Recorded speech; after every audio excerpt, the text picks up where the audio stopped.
यानी मैंने सिंपली आपको ये बात बताई थी कि किसी भी सेंटेंस में तीन चीजें होते हैं, सब्जेक्ट है, वर्ब है और ऑब्जेक्ट। ये वर्ब और ऑब्जेक्ट जो है ये प्रेडिकेट कहलाते हैं। यानी सब्जेक्ट के अलावा वर्ब और ऑब्जेक्ट जो तुम्हारे पास रह जाता है ये प्रेडिकेट कहलाते हैं। थोड़ा सा रिवाइज इसलिए करा रहा हूँ क्योंकि आज जो हमने मेजर पोर्शन की तरफ जा रहे हैं, मसलन आई ईट फूड, ईट फूड जो है ना वो प्रेडिकेट है।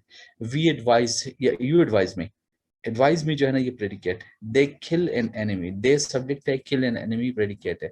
We win the match, we subject है, विन द मैच प्रेडिकेट है।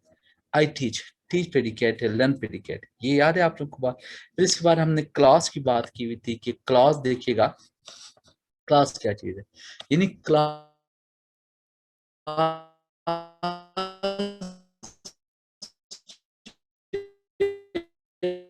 है, यानी is a group of word which has, मसलन लिखिएगा इस पूरे सेंटेंस को, I like my country, I like my country. I जो है वो सब्जेक्ट है, लाइक माय कंट्री जो है वो क्या है, ये प्रेडिकेट है। समझ आ गया? तो ये पूरा sentence I like my country ये एक क्लॉज है। यू ओबे रूल्स, यू सब्जेक्ट है, ओबे रूल्स प्रेडिकेट है। ये पूरा सेंटेंस यू ओबे रूल्स ये क्लॉज कहलाता है। शी कुक्स फूड, ये पूरा सेंटेंस जो है ये क्या है, ये क्लॉज कहलाता है। फिर इसके बाद हमने क्लॉज के दो टाइप्स पढ़ लिए थे, याद है आप लोगों को? ठीक है, एक इंडिपेंडेंट क्लॉज, एक प्रिंसिपल क्लॉज है, मेजर क्लॉज है। समझ आ गया? ठीक है, ये मेन क्लॉज जिसको कह सकते हो। ठीक है, अब देखें for example I do my duty, ये आई सब्जेक्ट है, डू माई ड्यूटी प्रेडिकेट है, और ये पूरा सेंटेंस आपको कंप्लीट सेंस भी देता है। ठीक है, रफात शनालिश की सबता। ठीक है, तो ये क्या है, ये आई मीन ये एक इंडिपेंडेंट क्लास है। जब किसी सेंटेंस में सब्जेक्ट भी हो, प्रेडिकेट भी हो, और ये आपको कंप्लीट सेंस भी देता हो, तो वो क्या कहलाता है, ये इंडिपेंडेंट क्लास कहलाता है। यू हेल्प मी, ये सब्जेक्ट है, हेल्प मी प्रेडिकेट है। समझ आ गया? ठीक है, यू हेल्प मी यानी यानी ये प्रिंसिपल क्लास है। क्लियर हो गया आपको बात? ठीक है, जब कोई किस सेंटेंस में सब्जेक्ट भी हो, प्रेडिकेट भी हो, और ये फुल सेंस भी देता हो, तो ये इंडिपेंडेंट क्लास कहलाता है। अब देखिएगा, independent class is a group of word which has a subject and a predicate, it gives full meaning, is called independent class. यहाँ तक बात समझ आ गई? ठीक है, इसके बाद है, ठीक है, यानी डिपेंडेंट क्लास। क्या है डिपेंडेंट क्लास? तो उसने शपात क्लास ठीक है, डिपेंडेंट क्लास किसे कहते हैं, या सबऑर्डिनेट क्लास या adverbial class. Look at this example, मैंने कल आपको ये करवाए थे। I work hard when the exam is close. देखिए इस क्लास में, इस सेंटेंस में दो क्लासेस शामिल है, एक इंडिपेंडेंट क्लास है और एक सबऑर्डिनेट क्लास। क्लियर? मतलब आई वर्क हार्ड ये इंडिपेंडेंट क्लास है, व्हेन द एग्जाम क्लोज ये डिपेंडेंट क्लास है। क्लियर? आई टीच यू ये independent class, because you need it ये डिपेंडेंट क्लास। तो ये जो रेड कलर में आपको नजर आ रहा है ये डिपेंडेंट क्लास, बिकॉज ये सेपरेट आपको मीनिंग नहीं दे सकते हैं जब तक इसके साथ सेंटेंस का पहला हिस्सा ना। So the group of word which is a subject and a predicate but doesn't give you full meaning is called dependent class. Clear हो गया आपको बात? ठीक है, इसके बाद आप देखिएगा टाइप्स ऑफ सेंटेंसेस। ये बात थी जो मैंने आपको बात बताई थी ना कि फिर इसकी तरफ हम जाएंगे। ठीक है, यहाँ तक हमने कल पढ़ ली थी। अब देखिएगा there are three types of sentences, यहाँ से तीन नंबर आते हैं। Clear? I mean simple sentence. पहला टाइप क्या है, सिंपल सेंटेंस है। ठीक है, there are three types of sentences. पहले को हम क्या कहते हैं, सिंपल सेंटेंस कहते हैं। क्या कहते हैं, सिंपल सेंटेंस कहते हैं। Simple sentence is a subject, a verb in A complete meaning. समझ आ गया? या आप सिंपल ये भी कह सकते हो, the sentence which has one independent clause. ऐसा सेंटेंस जिसमें एक इंडिपेंडेंट क्लॉज हो उसको हम क्या कहते हैं, उसको हम क्या कहते हैं, आई मीन सिंपल सेंटेंस कहते हैं। मिसाल अगर मैं ये कह देता हूँ, फॉर एग्जांपल देखिएगा, यानी आई टीच इंग्लिश, मैं इंग्लिश पढ़ाता हूँ। आई टीच इंग्लिश, मैं इंग्लिश पढ़ाता हूँ। क्लियर? अब देखिएगा, ठीक है, आई सब्जेक्ट है, टीच वर्ब है, इंग्लिश जो है ना ऑब्जेक्ट है। क्लियर? या आप सिंपल ये भी कह सकते हो, आई सब्जेक्ट है, टीच इंग्लिश ये प्रेडिकेट है, और ये पूरा एक मेन क्लास है। तो कोई भी एक ऐसा सेंटेंस है जिसमें एक इंडिपेंडेंट क्लास हो उसको हम क्या कहते हैं, सिंपल सेंटेंस कहते हैं। मसलन आई टीच इंग्लिश, मैं इंग्लिश पढ़ाता हूँ, ये एक सिंपल सेंटेंस है। यू लर्न इंग्लिश, ये सिंपल सेंटेंस है। वी डिफीट और एनिमीज, ये सिंपल सेंटेंस है। दे कंप्लीट द टास्क, ये सिंपल सेंटेंस है। यहाँ तक बात समझ आ गई? क्लियर हो गया? ठीक है, यानी सिंपल सेंटेंस क्या होता है, the sentence which has one independent class is called simple sentence. एक ऐसा सेंटेंस है जिसमें एक इंडिपेंडेंट क्लास होता है, इसको हम क्या कहते हैं, सिंपल सेंटेंस कहते हैं। यहाँ तक बात समझ आ गई, क्लियर हो गया बात, ठीक है। अब देखिएगा इसके बाद कहते हैं, ठीक है, for example what is compound sentence. Compound sentence क्या होता है, एक मिनट मैं इसको ऊपर लेकर आता हूं ताकि ये सारे एक ही पेज पे हो जाए, ठीक है, फिर ये इंशाल्लाह आसानी हो जाए, आसानी से हम पढ़ सकेंगे, ठीक है। अब देखिए जरा, अगर हम हमें ठीक है ये देखें, यानी कंपाउंड सेंटेंस की बात करते हैं, the sentence which has two और more than two independent clauses is called the compound sentence. कोई भी एक ऐसा सेंटेंस जिसमें दो या दो से ज्यादा इंडिपेंडेंट क्लासेस, ठीक है, उसको हम क्या कहते हैं, कंपाउंड सेंटेंस। हमेशा याद रखना, एक कंपाउंड सेंटेंस जो है वो इन लफ्जों के जरिए मिक्स हो चुके होंगे, जिस तरह for example for and nor but और येट सो, इसको फैन बॉयज कहते हैं।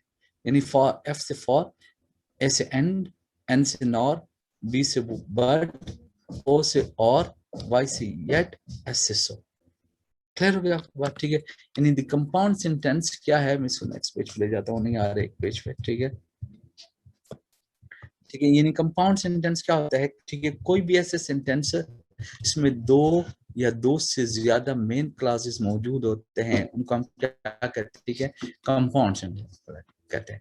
मसलन इस सेंटेंस को देखिएगा, the night came on and the rain fail, रात आई और बारिश बरसी, द नाइट केम ऑन, ये देखो ये पहले सेंटेंस है, द रेन फेल, बारिश बरसी दूसरे सेंटेंस है। दोनों किसके जरिए मिक्स हो चुके हैं, यानी एंड के जरिए मिक्स हो चुके हैं, इसके जरिए, यानी एंड के जरिए मिक्स हो चुके हैं। क्लियर हो गए, the night came on, comma, the rain fell, बारिश बरसी, and we all got wet, और हम सब जो है क्या हो गए, भीग गए।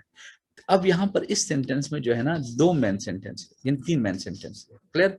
तो कोई भी ऐसे, यानी कंपाउंड सेंटेंस किसे कहते हैं, कोई भी ऐसा सेंटेंस, ठीक है, यस बिल्कुल ऐसे कह सकते हो, बिल्कुल ऐसे कह सकते हो, ठीक है। यानी यानी कंपाउंड सेंटेंस क्या होता है, जब भी किसी से एक सेंटेंस में दो या दो से तीन सेंटेंस, दो से ज्यादा सेंटेंसेस मिक्स हो चुके हैं, क्लियर, और वो किन लफ्जों के जरिए, फॉर एंड नॉर बट और येट सो, क्लियर, ऐसे सेंटेंस को हम क्या कहते हैं, ठीक है, ऐसे सेंटेंसेस को हम कंपाउंड सेंटेंस कहते हैं, क्लियर। मसलन the night came on and the rain fail, रात आई और बारिश बरसी, clear. The night came on, दूसरी सेंटेंस को देखिएगा, नाइट केम ऑन, रात आई, द रेन फेल, बारिश बरसी, एंड वी ऑल गॉट, और हम जब भीग। समझ आ रही है आपको बात, ठीक है। Example of compound sentences include the following, compound sentences में मंदरजेर एग्जाम्पल शामिल, ठीक है। मसलन देखिएगा, Joe waited for the train but the train was late. अब देखो यहाँ पर दो सेंटेंस है, Joe waited for the train, पहले sentence the train was late, train late, ये दोनों सेंटेंसेस किसके जरिए मिक्स हो चुके हैं, बट के जरिए। क्लियर हो गया आपको बात, ठीक है। I looked for Mary and Samantha at the bus station, कहते हैं मैं मैरी और समंता से बस स्टेशन में मिला, but they arrived at the station before, लेकिन वो आफ्टरनून से पहले जो, यानी पहुंच चुके थे, and left on the bus before I arrived, और मेरे आने से पहले बस में जा चुके थे। अब देखो ये तीन सेंटेंसेस है, ये पहले दो सेंटेंसेस बट के जरिए मिक्स हो चुके हैं, फिर इसके बाद तीसरा एंड के जरिए। तो कोई भी दो या तीन या चार ऐसे सेंटेंसेस जो फॉर एंड नॉर बट और येट सो इन लफ्जों के जरिए मिक्स हो चुके हो, तो वो क्या कहलाते हैं, कंपाउंड सेंटेंस कहलाते हैं, clear. Mary and Samantha arrived at the bus station before noon and they left on the bus before I arrived. अब दो सेंटेंसेस एंड के जरिए मिक्स हो चुके हैं। अब देखिएगा another example, नंबर 4 एग्जांपल को आप देखिएगा, ठीक है। Mary and Samantha left on the bus before I arrived, so I did not see them at the bus station. यहाँ पर मैंने so के जरिए दो सेंटेंसेस को मिला लिया। I ran quickly but I missed the bus. The wife cooked and the husband cleaned the dishes. Clear. It was raining heavily, so I closed the door. There was a terror alert in the city, and curfew was announced with immediate effect. Clear हो गया आपको बात, ठीक है। यानी ये अगर दो या दो से ज्यादा सेंटेंसेस जो है फॉर एंड नॉर बट और येट सो के जरिए मिक्स हो चुके हो, तो वो क्या कहलाएंगे, वो कंपाउंड सेंटेंस कहलाएंगे। यहाँ तक बात क्लियर हो रही है, समझ आ रही है आपको बात? ठीक है, ये बस सिर्फ फैन बॉयज का अल्फाज याद रखना। अगर कोई सेंटेंस ऐसे आते हैं, ठीक है, जो फॉर एग्जांपल यानी इन लफ्जों के जरिए मिक्स हो चुके हो, ठीक है, तो वो क्या कहलाएंगे? वो वो कंपाउंड सेंटेंस कहलाते हैं। यहाँ तक बात क्लियर हो गई? समझ आ गया आपको बात? ठीक है, ये वो मेन वो है कॉन्सेप्ट है जो आपके माइंड में क्या होने चाहिए, यानी बैठ जाना चाहिए। यस, थोड़ा सा रिवाइज करें, फिर इसके बाद जो है ना हम कॉम्प्लेक्स सेंटेंस की तरफ जाते हैं प्लीज।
जी प्लीज, समझ आ गए? ठीक है, अब देखें, अब हम जाते हैं, ठीक है, यानी नेक्स्ट टाइप ऑफ सेंटेंसेस जो कि क्या होगा?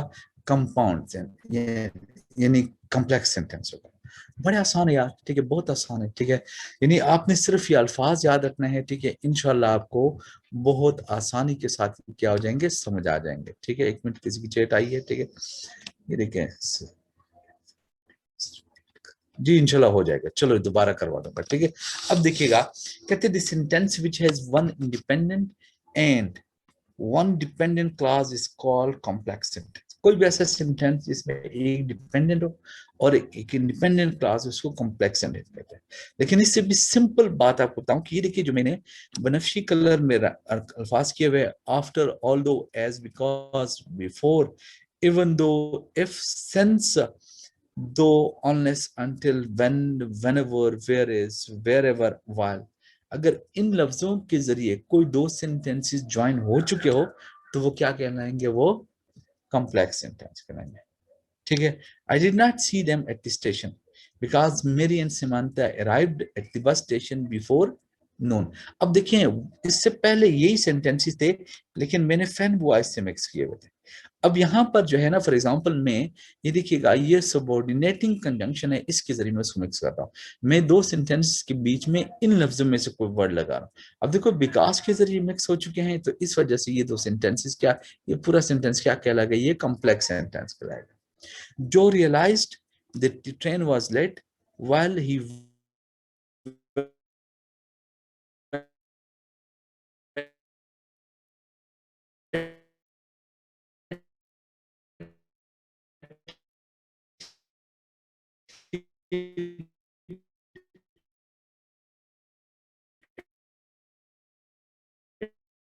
Train station. समझ आ गया? फिर आप देखो, ये व्हेनेवर के जरिए हुआ है। आफ्टर दे हैड लेफ्ट, ठीक है, द बस, मेरी एंड समंथा रियलाइज्ड। अब देखो, मैंने ये मेरी एंड दैट जो was waiting eight the bus station, मैंने यानी पहला, आफ्टर वाला पहला लगा लिया। समझ आ गया बात? ठीक है, यानी अब देखिएगा, कोई भी दो सेंटेंसेस या दो से ज्यादा सेंटेंसेस अगर इन लफ्जों के जरिए मिक्स हो चुके हो, after, although, is, because, before, etcetera, तो इस किस्म के सेंटेंसेस क्या कहलाते हैं? ये कॉम्प्लेक्स सेंटेंस कहते हैं। समझ आ रही है आपको बात? ठीक है यार, आवाज मेरी तरफ से तो बिल्कुल क्लियर है। आप प्लीज जरा अपने माइक को, जो आपके माइक है, उनको भी जरा प्लीज चेक कीजिएगा। पता नहीं, शायद उसमें कोई इशू हो। ठीक है, जरा देख लीजिएगा। यानी सिंपल कंपाउंड की बात आपको समझ आ गई, ठीक है। मैंने आपको बात बताई ना कि देखें, हमेशा आपके एग्जाम में कंपाउंड और कॉम्प्लेक्स सेंटेंसेस आते हैं। सिंपल तो एक ही सेंटेंस होता है। कंपाउंड सेंटेंसेस जो होते हैं वो हमेशा इन लफ्जों के जरिए मिक्स होंगे, जिस तरह मैंने ये आपको बात बताई ना, ठीक है। फॉर एग्जाम्पल फैन बॉय जिसे कहते हैं, फॉर एंड नॉर बट और येट सो। समझ आ रही है आपको बात, ठीक है। ये इनके जरिए मिक्स होंगे। यहाँ तक बात क्लियर हो रही है, आपको समझ आ रही है, क्लियर। जबकि इसके मुकाबले में, ठीक है, इसके मुकाबले में, ठीक है, यानी देखें, ठीक है, इसके मुकाबले में क्या होगा, ठीक है, कि जब आप बात है, क्लियर।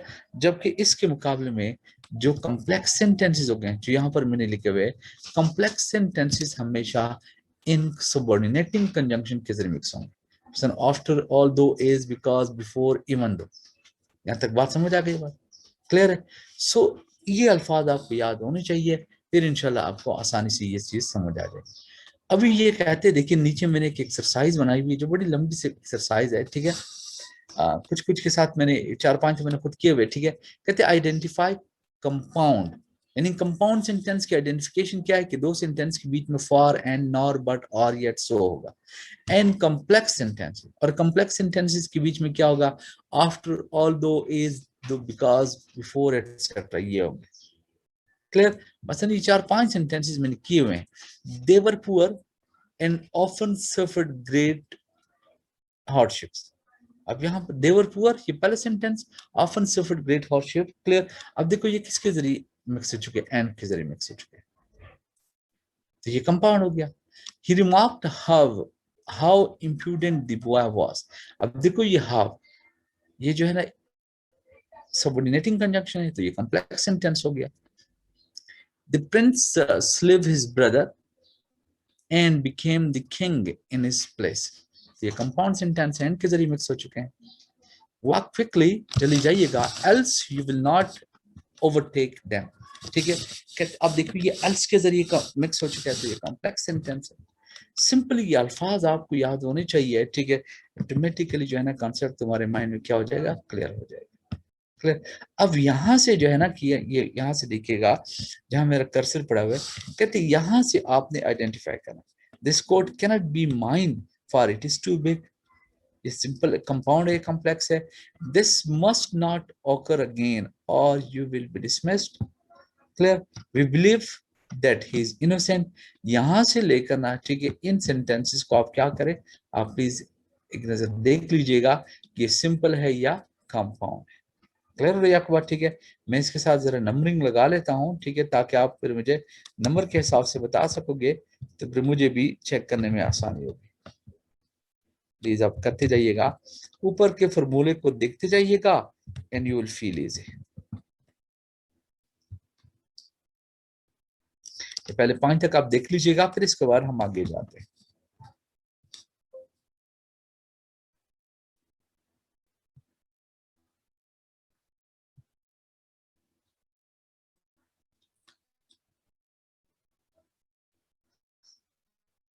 जी बिल्कुल सही बात है। नहीं, फॉर्मूला तुम्हारे सामने देखो, बिल्कुल सामने पड़ा हुआ है, आप साथ साथ करते जाइएगा। और ठीक है, सेकंड बिल्कुल कॉम्प्लेक्स है।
जी बिल्कुल सही बात है, कॉम्प्लेक्स है, बिल्कुल सही है। इसी बात में आगे आपको ले जाता हूँ, ठीक है।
सॉरी यार, नेट इशू आए हुए थे, ठीक है। अब आप कर लीजिएगा दोबारा जरा प्लीज, ठीक है। जी यार, वो हम सॉरी यार, सब बस नेट के इशू आए थे, दोबारा स्टार्ट हो गए, ठीक है। आप प्लीज इसको कर सकते हैं, देख लीजिएगा जरा।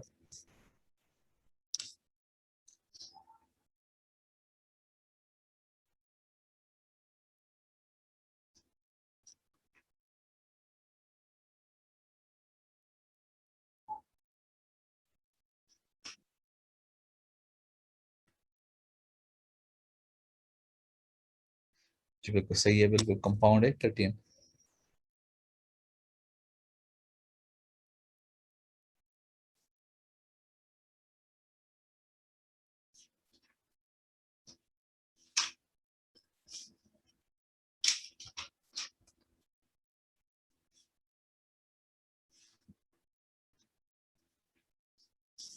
जी बिल्कुल सही है, बिल्कुल सही है, 14 15 कंपाउंड है। ओके, आपको ये समझ आ गया इंशाल्लाह, ठीक है।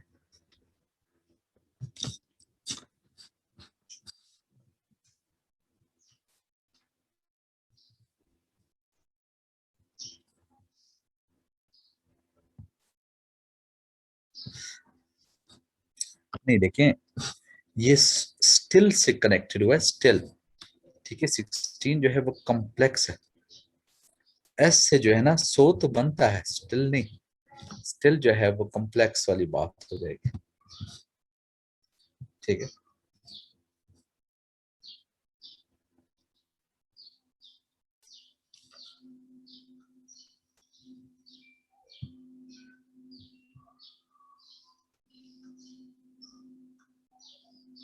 बिल्कुल सही है। होप कि आपको समझ आ गई है आप सबको। और ये मैंने भी शायद बहुत लंबी चौड़ी एक्सरसाइज बनाई हुई है, आप कर लीजिएगा, चूंकि ये कभी 3 मार्क्स का क्वेश्चन आ जाता है, कभी 4 का आता है, कभी कम बेश आता रहता है।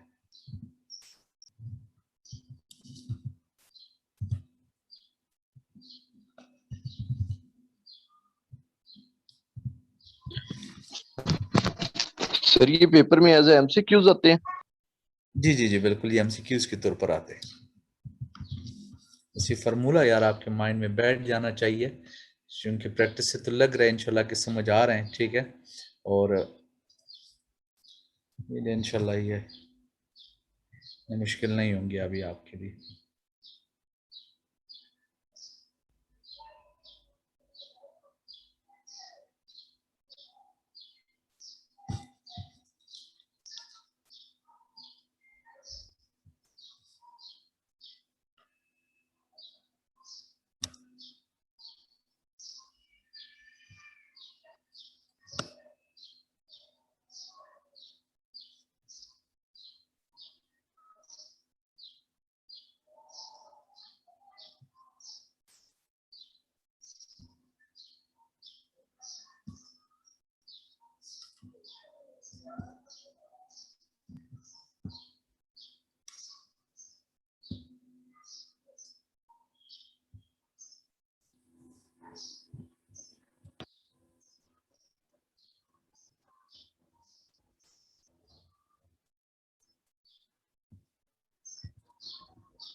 जी ये 18 वाला, ठीक है।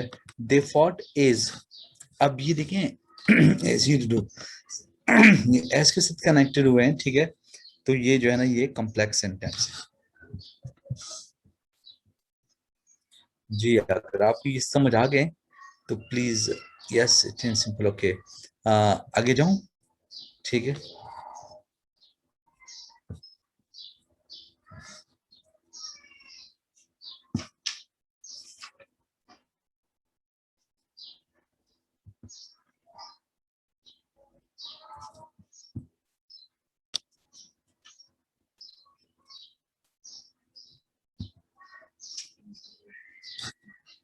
यस प्लीज आगे जाऊं, इंशाल्लाह ये आपको समझ आ गया, ठीक है। इसके बाद हम देखते हैं कि हमारे पास और टॉपिक में क्या कुछ है, ठीक है। काफी सारे सेंटेंसेस मैंने लिखे हुए हैं, ठीक है। ये फिर देखें, इसके बाद मैंने कुछ डिटेल सिंपल कंपाउंड कॉम्प्लेक्स की लिखी हुई है, ये आप दोबारा पढ़ लीजिएगा, ठीक है, चूंकि तो हम कर गए। ये दोबारा यही फार्मूला मैंने आपके लिए एक्सप्लेन किया हुआ है, ये आप इसको पढ़ लीजिएगा, ठीक है। फिर इसके बाद दी, यानी ये मैंने कुछ टेस्ट लिखा हुआ है, ठीक है, लेकिन ऑलरेडी आप लोगों ने टेस्ट कर लिया है, ठीक है। तो इसकी आप मजीद आपको तो कोई इंशाल्लाह जरूरत नहीं पड़ेगी, मैं भेज दूंगा, प्लीज आप अपने घर से कर लीजिएगा, ठीक है, चूंकि इस पे मजीद हम टाइम नहीं जाया कर सकेंगे, ठीक है। तो ठीक है, तो ये आप देख लें जरा, ठीक है। इसके बाद जो है मैं आपको ले जाता हूँ यानी ओबी की तरफ, यानी ऑर्गेनाइजेशनल बिहेवियर जिसे आप कहते हैं, क्लियर है। आप अब हम जाते हैं ऑर्गेनाइजेशनल बिहेवियर की तरफ चले जाते हैं, ठीक है। एक मिनट में देखता हूँ कोई और चीज हो। ये मैंने कुछ एक्सरसाइजेस बनाए हुए थे आप लोगों के लिए।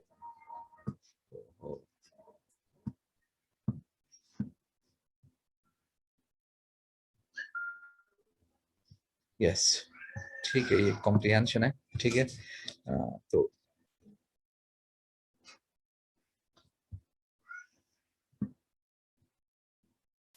सारे वैसे वैसे इसकी एक्सरसाइजेज है जो हमने की हुई है, ठीक है, और ये हमने सारे किए हुए, ठीक है। So thank you very much यार, ठीक है, मैं स्लाइड को बंद कर लेता हूँ, ठीक है, और इसके बाद हम जाते हैं ओबी की तरफ, ठीक है, यानी हम ऑर्गेनाइजेशनल बिहेवियर की तरफ जाते हैं, ठीक है। ऑर्गेनाइजेशनल बिहेवियर देखते हैं, ठीक है, जो इंशाल्लाह जल्दी खत्म हो जाएगा, ठीक है। हाँ, यस, ठीक है, ओबी के मैं आपको नोट्स भी इंशाल्लाह अभी अभी भेज देता हूँ, ठीक है। अभी आप लाइन पर आइएगा, मैं ओबी के स्लाइड जो है ना ओपन करता हूँ प्लीज।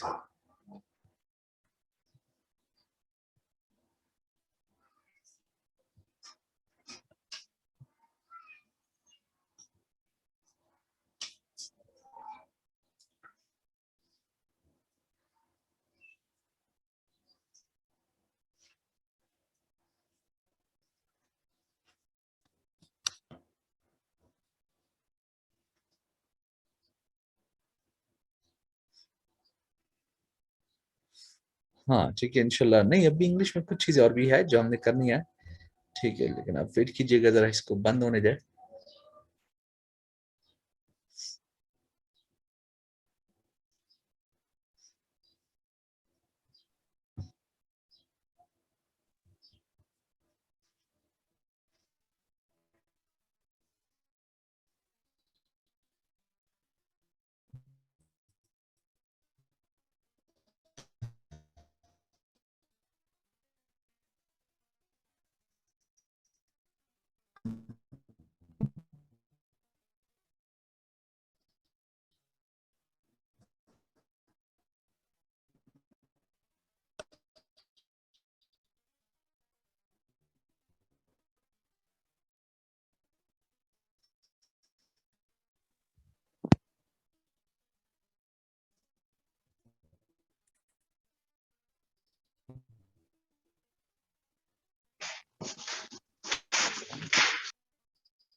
बिहेवियर कितने यहाँ से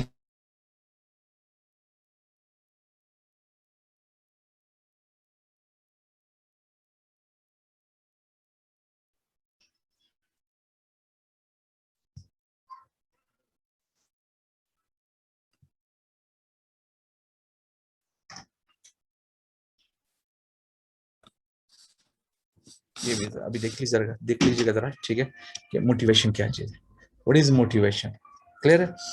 मोटिवेशन क्या चीज, यानी ये ऑर्गेनाइजेशनल बिहेवियर का जो है ना वो सेक्शन आ गया, ठीक है, ऑर्गेनाइजेशनल बिहेवियर, ठीक है। मोटिवेशन यानी motivation is the process by which employees efforts at workplace are energized, directed, and sustained toward attaining a goal. यानी motivation is a process. Motivation वो process है by which employees efforts at workplace. यानी जहां पर भी आप काम करते हो, जहां पर आई मीन जिस ऑर्गेनाइजेशन में आप काम करते हो, आपके एफर्ट्स को और एनर्जाइज्ड, उसको एनर्जाइज किया जाता है, यानी उनको फॉर एग्जांपल अप्रिशिएट किया जाता है, आपके एफर्ट्स को डायरेक्ट किया जाता है, यानी एक प्रॉपर डायरेक्शन में, क्लियर एंड सस्टेन्ड, और उनको मेंटेन रखा जाता है, उनको बरकरार रखा जाता है, किस मकसद के लिए, टुवर्ड अटेनिंग अ गोल, ऑर्गेनाइजेशन के मकसद को हासिल करने, ऑर्गेनाइजेशन के मकसद को हासिल करने के लिए ऑर्गेनाइजेशन अपने एम्प्लॉइज के एफर्ट्स को एनर्जाइज करते हैं, क्लियर, उनको एक प्रॉपर डायरेक्शन में लगाते हैं, उनको बरकरार रखने की कोशिश करते हैं, किस लिए, ताकि ऑर्गेनाइजेशन के गोल जो है वो क्या हो सके, हासिल हो सके, ताकि ऑर्गेनाइजेशन के मकासद जो है वो हासिल हो सके। इसको हम क्या कहते हैं, इस चीज को हम मोटिवेशन कहते हैं। In behavioural sciences motivation is defined as a stimulus that directs a human behavior. In behavioural sciences यानी ओबी में ऑर्गेनाइजेशन बिहेवियर में, clear, motivation is defined as, motivation क्या चीज है, स्टिमुलस, यानी ये वो इनकरेजमेंट है, ये वो तहरीक है, यानी ये वो इंक्लिनेशन है, यानी ये वो जज्बा है that directs a human behavior towards personal and professional goal achievement. Clear? जो इंसानी बिहेवियर को यानी प्रोफेशनल और उनके जाती मकासद की तरफ मबजूल किया जाता है। आर सेटिस्फाइंग साइकोलॉजिकल, फिजियोलॉजिकल और सोशल नीड्स, या अपने नफ्सियाती, अपने माशरती और अपने जिस्मानी जरूरियात को पूरा करने के लिए इस बिहेवियर को इनकरेज किया जाता है। Stimulus as a motivational impetus causes a reaction. आप जब भी किसी को मोटिवेट करते हो, जब भी किसी में ऐसी किसी बंदे में आप ऐसे इंकरेजमेंट पैदा करते हो, तो ऐसे हालात में एक रिएक्शन आता है एंड दैट डेवलप्स इंटरेस्ट, जिससे उनके माइंड में इंटरेस्ट भी डेवलप होते हैं, क्रिएट्स एक्साइटमेंट, खुश भी होते हैं, and channelise energy in human behaviour, और इंसान के बिहेवियर में क्या हो जाता है, एक एनर्जी जो है वो डेवलप हो जाती है, एक मजीद एनर्जी पैदा हो जाती है, जिससे इंसान अपने मकासद को, अपने गोल्स को हासिल करने की कोशिश करता रहता है। There are three main drivers of motivation. Motivation के तीन मेन हिस्से हैं। वन एनर्जी है, क्लियर, इन्हीं इंसान को एनर्जाइज किया जाता है, इंसान को उभारा जाता है, क्लियर, इंसान में इश्तिहाल पैदा किया जाता है, डायरेक्शन, यानी एक खास डायरेक्शन में, एक खास सिमत में आपकी एनर्जी को डायरेक्ट किया जाता है। एंड परसिस्टेंस, परसिस्टेंट का मतलब क्या, बरकरार रखना, और आपकी एनर्जी को बरकरार रखने की कोशिश की जाती है। The energy driver measures intensity and vigor. The energy driver measures intensity and vigor. ये जो एनर्जी है, ठीक है, ये जो एनर्जी पैदा करने वाला मादा है, इससे इंसान में एक इंटेंसिटी और विगर यानी जज्बा पैदा होता है। A motivated person puts forth effort and work hard. एक मोटिवेटेड पर्सन जो होता है वो हमेशा हार्ड वर्क करता है, puts forth यानी जज्बा लगाता है। However, the quality of the effort must be considered as well as its intensity. फिर भी, क्लियर, यानी the quality of the effort must be considered, यानी इस जिस अंदाज से आप कोशिश कर रहे हो, जो एफर्ट्स आप कर रहे हो, इस एफर्ट्स को कंसिडर किया जाए, इस अंदाज से कंसिडर किया जाए कि इसकी इंटेंसिटी क्या है, किस हद तक आप एफर्ट्स कर रहे हो। High level of efforts do not necessarily lead to a favorable job performance. यानी इसका मतलब ये है कि अगर आप बहुत ही ज्यादा एफर्ट कर रहे हो, इट डज नॉट मीन कि आपको फॉर एग्जांपल यानी एक फेवरेबल जॉब परफॉर्मेंस भी मिल जाएगी। And the high level levels of efforts do not necessarily lead to a favorable job performance. अगर आप बहुत ही ज्यादा एफर्ट कर रहे हो, इसका ये मतलब कभी भी नहीं है कि आपकी जॉब परफॉर्मेंस अच्छी होगी। Unless the effort is aligned with the organizational goals, जब तक आपकी तमाम तर मेहनत जो है ऑर्गेनाइजेशन के गोल्स को हासिल करने के लिए ना, यानी जब तक आपकी सारी की सारी कोशिशें ऑर्गेनाइजेशन के मकासद को हासिल करने के लिए ना हो, उस वक्त तक आप अगर हाई लेवल एफर्ट्स भी करते हो तो आपकी जॉब परफॉर्मेंस ठीक नहीं रहती। And the benefits of the organisation, यानी जब तक तुम्हारे सारे एफर्ट्स ऑर्गेनाइजेशन के गोल्स को हासिल करने, ऑर्गेनाइजेशन को फायदा पहुंचाने के लिए ना हो, उस वक्त आपके हाई लेवल एफर्ट्स भी जो है ना आपकी जॉब परफॉर्मेंस को कंप्लीट नहीं कर सकते। Consistent goal-directed efforts contribute towards the desired employee performance. Consistent goal-directed efforts. Clear? अगर आपने यानी अपने एफर्ट्स को बरकरार रखा और एक खास डायरेक्शन में किया, तो क्या हो जाता है, contribute toward the desired employ performance. इस तरीके से एम्प्लॉय की परफॉर्मेंस बेहतरीन हो जाती है। Finally motivation includes a persistent dimension, यानी इसका मतलब ये है कि आपकी जो मोटिवेशन है उसमें परसिस्टेंस भी होनी चाहिए, वो बाकायदा यानी होनी चाहिए। Motivation boost team moral, motivation से क्या हो जाता है, इससे टीम का मोरल जो है वो भी बढ़ जाता है। आई होप आपको समझ तो आ रही है बातें, ठीक है। प्लीज एक दफा आप इसको रीड आउट कीजिएगा, ठीक है प्लीज।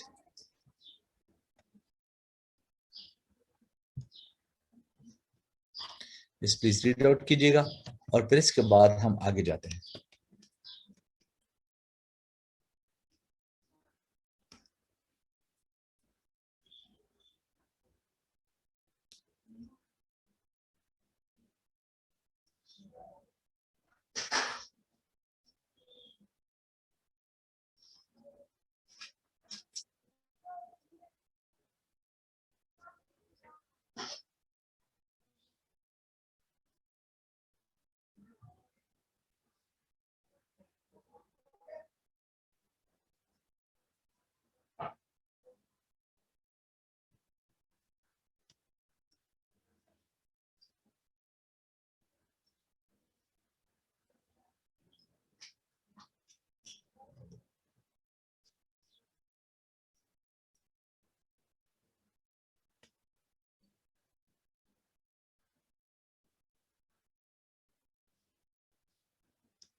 ये प्लीज समझ आ रहे हैं आप सबको? ये आपने अंडरस्टैंड करना है, आपने कॉन्सेप्ट क्लियर करने हैं, क्योंकि आपका एमसीक्यूज बेस्ड पेपर होगा तो इन्हें आपने लिखना तो कोई भी नहीं होता। क्लियर? तो इसलिए आपके लिए ये बेस्ट ये होता है कि आपके कॉन्सेप्ट क्लियर हो। अगर तुम्हारे कॉन्सेप्ट क्लियर होते हैं तो आपके लिए ये बहुत आसान हो, बहुत आसानी से आप कर सकते हो। Clear? Any motivation is the process by which employees' efforts at workplace are energized, directed and sustained towards attaining a goal. यानी ऑर्गेनाइजेशन के गोल्स को, ऑर्गेनाइजेशन के बेनिफिट्स को हासिल करने के लिए एम्प्लॉयज के एफर्ट्स को एनर्जाइज किया जाता है, उनको एक प्रॉपर डायरेक्शन में मोटिवेट किया जाता है। समझ आ रही है आपको बात? ठीक है। हाँ, थोड़ा सा जाहिर है यार, समझना तो पड़ेगा, ठीक है।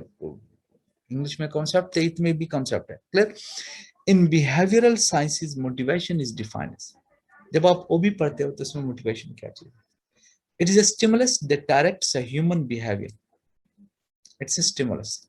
ये वो स्टिमुलस है, यानी ये वो आमीन जज्बा है जो ह्यूमन बिहेवियर को, जो ह्यूमन इंसानी बिहेवियर को क्या करता है, इंसान के पर्सनल और उसके प्रोफेशनल ऑब्जेक्टिव्स को हासिल करने में मदद देती है, और satisfying psychological, physiological and social needs. या इंसान के फिजियोलॉजिकल यानी साइकोलॉजिकल यानी नफ्सियाती, फिजियोलॉजिकल जिस्मानी एंड सोशल नीड्स और माशरती जरूरियात को पूरा करने में मदद देता है। Stimulus as a motivational impetus causes a reaction. और जब भी इंसान में मोटिवेशन डेवलप हो जाते हैं तो उनमें एक रिएक्शन भी पैदा होता है। कैसी रिएक्शन? फॉर एग्जाम्पल, वो इंसान में इंटरेस्ट डेवलप कर लेता है, इंसान में एक एक्साइटमेंट डेवलप कर लेता है, इंसान के बिहेवियर में एक ऐसी एनर्जी डेवलप हो जाती है जिसकी मदद से ऑर्गेनाइजेशन के गोल्स को, ऑर्गेनाइजेशन के ऑब्जेक्टिव्स को हासिल करने में मदद मिलती रहती है। अब देखिएगा, the energy driver measures intensity and vigour. Clear? अगर तुम्हारी एनर्जी जो है वो ठीक होगा, A motivated person puts forth the effort and work hard. अगर एक motivated person है तो वो मेहनत करते हैं। However, the quality of effort must be considered as well as its intensity. मसलन देखिएगा, high levels of efforts do not necessarily lead to favorable job performance. अगर आपके efforts बहुत high level के हैं, बहुत अच्छे हैं, लेकिन यह ऑर्गेनाइजेशन, इससे ऑर्गेनाइजेशन के गोल्स हासिल नहीं होते हैं, या ऑर्गेनाइजेशन को बेनिफिट्स नहीं मिलते हैं, देन इट मींस कि आपकी जॉब परफॉर्मेंस ठीक नहीं। समझ आ गया आपको बात? यानी आपकी जॉब परफॉर्मेंस ऑर्गेनाइजेशन के लिए उस वक्त ठीक कहलाती है जब आप ऑर्गेनाइजेशन के गोल्स को हासिल करते हो और ऑर्गेनाइजेशन को कुछ बेनिफिट्स दिलवा सकते हो। Consistent goal directed efforts contribute towards the desired employ performance. अगर कंसिस्टेंट गोल डायरेक्टेड एफर्ट्स, अगर तुम्हारे एफर्ट्स जो है ना गोल डायरेक्टेड है, यानी ऑर्गेनाइजेशन के मकासद, ऑर्गेनाइजेशन के ऑब्जेक्टिव्स की तरफ है, इट मीन्स कि एम्प्लॉय की परफॉर्मेंस बेहतर। Finally motivation includes a persistent dimension.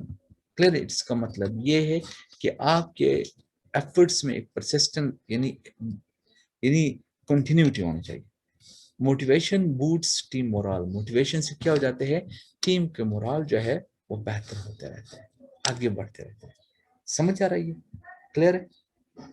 Yes, एक दफा और पढ़ना चाहते हो पढ़ लीजिएगा, फिर मैं आगे की तरफ बढ़ता हूं, क्योंकि ये भी लेंथी कोर्स है, ये भी हमने खत्म करना है।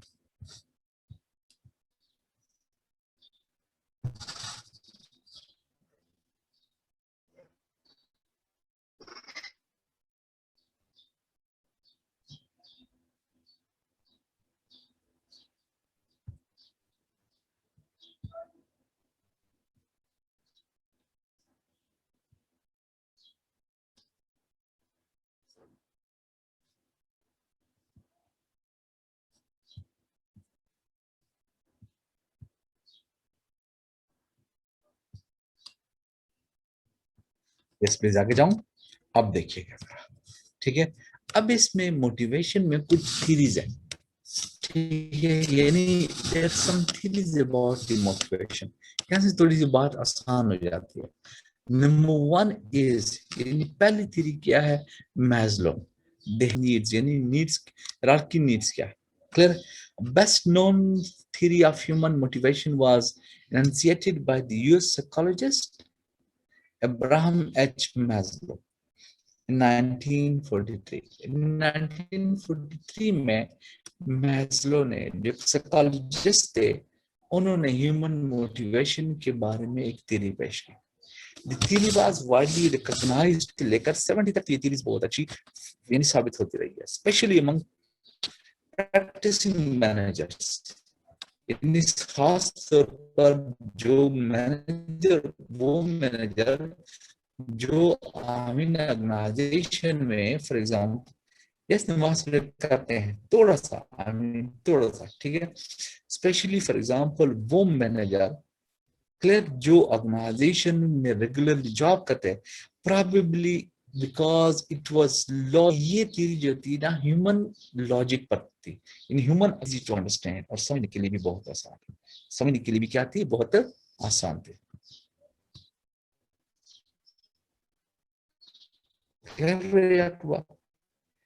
अब देखिएगा, दी दिस थ्योरी सजेस्ट, ये थ्योरी क्या बताती है, क्लियर, ये कहते this theory suggest that the appearance of one need usually rests on the prior satisfaction of another। ये सिंपल सी बात, ये कहते हैं the appearance of one need, इंसान में, इंसान की जरूरियात कब पैदा होती है, यानी इंसान के जहन में जरूरियात उस वक्त पैदा होती है, usually rest on the prior satisfaction of another. अगर आपकी एक जरूरत पूरी होती है तो साथ साथ कोई दूसरी जरूरत भी पैदा होती है। Clear, and more dominant need, और तुम्हारी जो दूसरी जरूरत होती है वो पहले से भी ज्यादा डोमिनेंट होती है, पहले से भी ज्यादा आई मीन बेहतर होती है। क्लियर, यानी दिस कि इंसान की एक जरूरत पूरे होने के बाद दूसरी जरूरत पैदा होती है, और वो जो दूसरी होती है वो उससे भी ज्यादा जो है डोमिनेंट होती है। Maslow's needs theory is focused on psychological related needs, self-esteem and self-actualization। यानी मैस्लो की जो थ्योरी है वो किस चीज पर बनी हुई है, यानी साइकोलॉजिकल, यानी इंसान के नफ्सियात के मुताबिक, रिलेटेडनेस जिसका एक दूसरे के साथ ताल्लुक होता है, यानी सोशल नीड्स, फ्रेंड, इंसान को फॉर एग्जांपल अपनी जरूरियात पूरा करने के लिए लोगों के साथ इंटरेक्शन करनी पड़ती है, समझ आ गया। And the growth needs self esteem and self actualisation. हर इंसान ये चाहता है कि वो प्रमोशन करें, यानी ऑर्गेनाइजेशन में आप जब भी जॉब करते हो तो आपकी ख्वाहिश होती है कि तुम्हारी सेल्फ स्टीम हो, आपको लोग रिकॉग्नाइज करें, लोग आपके प्रोफेशन को, आपके एक्सपीरियंस को, आपके काम की तारीफ करें। समझ आ गए। He argued that individuals have 7 inbuilt needs, उन्होंने ये बात की कि इंसान के बेसिकली 7 नीड्स होते हैं, यानी इंसान के 7 जरूरियात होते हैं, ठीक है। Number one, the hierarchy of needs, the 5 levels of need is usually drawn as a pyramid. Number one, अब देखिएगा, the psychological needs, यानी basic needs, यानी पहली बात यह है कि psychological needs क्या है, यानी इंसान की सॉरी फिजियोलॉजिकल नीड्स, यानी बेसिक नीड्स, यानी इंसान की फिजियोलॉजिकल कहते हैं ना, फिजियो कहते हैं हेल्थ को, यानी इंसान की जिंदगी की बेसिक जरूरियात क्या है। दीज आर फॉर एग्जांपल देखिएगा, इंसान को फूड की जरूरत पड़ती है, drink, shelter, clothing and everything else that we need to stay alive, यानी कोई भी ऐसी चीज जो इंसान की जिंदगी के लिए जरूरी है उसको हम क्या कहते हैं, फिजियोलॉजिकल नीड्स कहते हैं, उनको हम बेसिक नीड्स कहते हैं। Most of these needs can be satisfied by money, और ये जरूरियात जो है किससे पूरे होते हैं, मनी के जरिए पूरे होते हैं। बात समझ आ रही है, क्लियर हो रही है आपको बात, ठीक है। यानी से फिजियोलॉजिकल नीड्स ये पहली नीड है, ठीक है। उन्होंने ये बात की कि दीज आर द नीड्स और food, drink, shelter, clothing and everything else that we need to stay alive, यानी इंसान को खाने पीने, इन्हें रिहाइश, क्लोथिंग की जरूरत तो पड़ती है, लेकिन इसके साथ साथ हर वो चीज जिस जो इंसान की लाइफ के लिए जरूरी है। Most of these needs can be satisfied by money, ज्यादातर पर ये जरूरियात कैसे पूरे होते हैं, मनी के जरिए, पैसे के जरिए पूरे होते हैं। समझ आ रही है आपको बात, ठीक है।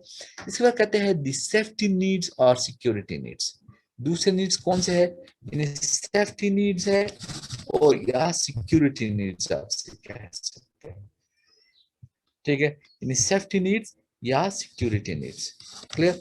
Safety needs include security and protection from physical and emotional harm as well as assurance, यानी देखिए सेफ्टी नीड्स क्या है, यानी these are the needs, I mean safety किसे कहते हैं, आई मीन आपको एक सिक्योरिटी हो, आपको एक प्रोटेक्शन मिल सके, किस चीज से, फिजिकल एंड इमोशनल हार्म, यानी अगर आप फिजिकली फॉर एग्जांपल या इमोशनली आपको नुकसान पहुंचता है, आप बीमार हो जाते हो, आपके हाथ पांव में कोई फ्रैक्चर टूट फुट आ जाती है, फिर आप चाहते हो कि आप जिस ऑर्गेनाइजेशन में जॉब करते हो वो आपको सेफ्टी नीड्स या सिक्योरिटी नीड्स दें, यानी अगर आप बीमार होते हो तो आपकी बीमारी की इलाज मुआवजा कर, एक तो ये बात है, as well as assurance that physical needs will continue to be gratified. दूसरी बात ये है कि आप ये चाहते हो कि ये जो फिजिकल नीड्स है ये आई मीन फॉर एवर इंसान के पूरे होते जाए। जिस ऑर्गेनाइजेशन में आप जॉब कर रहे हो आप वो ऑर्गेनाइजेशन आपकी फिजिकल नीड्स क्या करे, पूरे करते। Physical needs addresses job security, इनमें ये भी बात है, फॉर एग्जांपल आपको जॉब सिक्योरिटी भी चाहिए होती है, it work. Individuals want unemployment क्योंकि इंसान हमेशा the consequences of medical conditions, clear. और वो ये भी चाहते हैं कि उनको मेडिकल भी प्रोवाइड किया जाए, मेडिकल प्रोटेक्शन दी जाए, और attrition in case of retirement और टर्मिनेशन और एनी मेडिकल ग्राउंड, या फॉर एग्जांपल आप रिटायर्ड होते हो, आपको कोई ऐसी बीमारी हो जाती है जो बहुत मुश्किल होती है, कहते हैं ऐसी सूरत हाल में आपको प्रोटेक्शन चाहिए होते हैं, आप चाहते हो कि ऑर्गेनाइजेशन आपको एक ऐसी सिक्योरिटी दे कि अगर ये हालात आ सकते हैं तो आपकी लाइफ आसानी से गुजर सके। People also want fair treatment at work, लोग ये भी चाहते हैं कि काम के दौरान आपके साथ एक अच्छा सलूक हो। These needs can be satisfied, और ये नीड्स कैसे पूरे हो सकते हैं, अब देखिएगा इसके मजीद मेथड्स है, समझ आ गया। आप पहले इनको जो है ना प्लीज एक दफा पढ़ लीजिएगा, समझ, क्लियर। फिर इसके बाद जो है ना हम आगे जाते हैं, यस प्लीज। ये मैस्लो थ्योरीज है, ये जो मैंने स्टार्ट में यहाँ से प्लीज आप एक दफा रिवाइज कीजिएगा, फिर इसके बाद जो है ना हम आगे जाते हैं।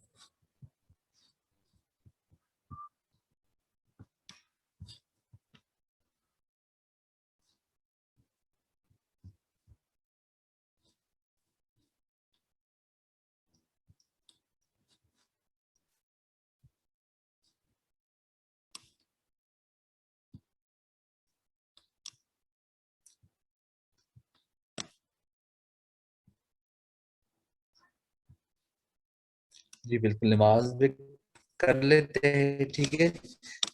5 बज गए हैं, ठीक है, 5:10 हो गए हैं। अगर आप नमाज भी करना चाहते हो तो बेशक कर लीजिएगा, फिर इसके बाद जो है ना चलो पढ़ लेते हैं प्लीज। ओके सही है, चलो ठीक है, इस तरह है कि नमाज ब्रेक आप कर लीजिएगा, फिर इसके बाद जो है ना हम क्या करते हैं, हम आगे जो है ना मजीद स्टडी करते हैं। क्लियर हो गया आपको बात? ठीक है, आप प्लीज नमाज कर लीजिए, ब्रेक कर लीजिएगा, हम दोबारा जो है ना वो पढ़ते रहते हैं। क्लियर हो गया? ठीक है, सो यस प्लीज, ओके नमाज पढ़ लीजिएगा प्लीज, ठीक। मैस्लो हायरार्की नीड्स की हम बात कर रहे थे। सबसे पहले जो है ना फिजियोलॉजिकल नीड्स हैं, मतलब इंसान को फूड, ड्रिंक, शेल्टर और क्लॉथिंग की तो जरूरत पड़ती है, लेकिन इसके अलावा कोई भी ऐसी चीज जिसका जिंदगी के साथ ताल्लुक है वो साइकोलॉजिकल नीड्स कहलाते हैं। और ये नीड्स कहाँ कैसे पूरे होते हैं? मनी के जरिए पूरे होते हैं। And that is why organisation में हमेशा एम्प्लॉयज जो होते हैं वो सबसे ज्यादा अपनी सर्विस के बारे में वरीड होते हैं। इसके बाद है फॉर एग्जांपल सेफ्टी नीड्स कहलाते हैं या सिक्योरिटी नीड्स कहलाते हैं।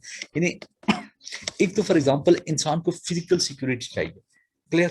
इसके अलावा इंसान को इमोशनल सिक्योरिटी भी चाहिए कि ऑर्गेनाइजेशन में आपको फिजिकल भी सिक्योर हो, आपके इमोशन भी सिक्योर हो। इसके अलावा फॉर एग्जांपल ये तुम्हारे ये जो नीड्स होते हैं, फिजिकल नीड्स जो होते हैं, ये हमेशा के लिए क्या रहा है, फॉर एग्जांपल बरकरार है। अब ये फिजिकल नीड्स क्या चीज हो सकती है? फॉर एग्जांपल देखिएगा, सेफ्टी नीड्स यानी इट मींस कि इंसान को जॉब सिक्योरिटी हो, क्लियर। यानी सबसे ज्यादा जो एम्प्लॉय जो होते हैं, जो वरीड होते हैं प्राइवेट ऑर्गेनाइजेशन में, इंसान को अपनी जॉब की फिक्र लगी रहती है। क्योंकि हमेशा याद रखना है कि इंसान अनएम्प्लॉयमेंट से डरता रहता है। And they want protection against the consequences of medical conditions. यानी वो इस चीज से भी डरते रहते हैं इंसान कि अगर कोई भी फॉर एग्जांपल आपको एक ऐसी मेडिकल बीमारी लगती है जो या तो फॉर एग्जांपल उनका इलाज मुश्किल होता है, या जिसकी बेस पर ऑर्गेनाइजेशन आपकी जॉब को खत्म कर सकते हैं, क्लियर। यानी फॉर एग्जांपल आप मजीद जो है फॉर एग्जांपल ऑर्गेनाइजेशन के लिए रिस्क बन सकते हो। तो ऐसी सूरत हाल में इंसान सिक्योरिटी चाहता है। या फॉर एग्जांपल आप रिटायर्ड होते हो, रिटायरमेंट की तरफ जाते हो, तो आपको एक ऐसी सिक्योरिटी चाहिए होती है कि आपको फॉर एग्जांपल ऐसे आई मीन फैसिलिटीज मिल सके कि आपको रिटायरमेंट के दौरान जो है आई मीन आपको कोई प्रॉब्लम ना हो। या फॉर एग्जांपल ऑर्गेनाइजेशन जो है आपको मेडिकल ग्राउंड पे या किसी भी वजह से टर्मिनेट करे, तो एटलीस्ट आपको फॉर एग्जांपल इस किस्म की फैसिलिटी मिले कि आपको आपकी लाइफ आसानी से मिल सके। People also wants fair treatment at work. दी इंसान ये भी चाहता होता है, ठीक है, कि के इंसान को यानी जॉब के दौरान आपके साथ फेयर ट्रीटमेंट हो, ठीक है, यानी आपके साथ इंसाफ हो, क्लियर। ये भी इंसान चाहता होता है।